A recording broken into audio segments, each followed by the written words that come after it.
Hi ಎಲ್ಲರಿಗೂ.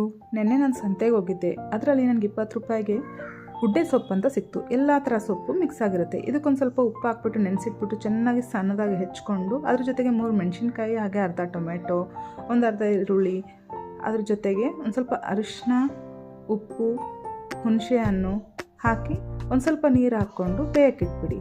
ಹಳ್ಳಿಗಳ ಕಡೆ ಮಾಡ್ತಾರೆ ಈ ಅಡುಗೆನ. ತುಂಬ ಅಂದರೆ ತುಂಬ ಟೇಸ್ಟಿಯಾಗಿರುತ್ತೆ. ಚೆನ್ನಾಗಿ ಬೆಂದಾದಮೇಲೆ ಈ ರೀತಿ ನೀಟಾಗಿ ಮಿಕ್ಸ್ ಮಾಡ್ಕೊಳ್ಳಿ.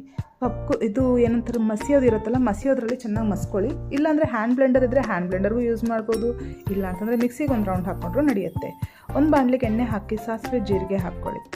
ಅದಾದ ನಂತರ ಕುಟ್ಟಿದಂಥ ಕೆಲವು ಬೆಳ್ಳುಳ್ಳಿ ಹೆಸರುಗಳನ್ನು ಹಾಕಿ, ಇದ್ರ ಜೊತೆಗೆ ಸಾಂಬಾರು ಈರುಳ್ಳಿ ಇತ್ತು ಹಾಕಿ, ಹಂಗೇ ಒಣಮೆಣಸಿನ್ಕಾಯಿ, ಕರ್ಬೇವಿನ ಸೊಪ್ಪು ಒಗ್ಗರಣೆ ಕೊಡಿ. ತುಂಬ ಅಂದರೆ ತುಂಬ ಟೇಸ್ಟಿಯಾಗಿರುತ್ತೆ ಸೊಪ್ಪು ಸಾರು. ಇದನ್ನು ಮುದ್ದೆ ಜೊತೆಗೆ ಅಥವಾ ನೀವು ಅನ್ನದ ಜೊತೆಗೂ ತಿನ್ಬೋದು. ಇಷ್ಟ ಆದರೆ ಲೈಕ್, ಶೇರ್, ಸಬ್ಸ್ಕ್ರೈಬ್ ಮಾಡೋದನ್ನ ಮಾತ್ರ ಮರಿಬೇಡಿ. Thank you.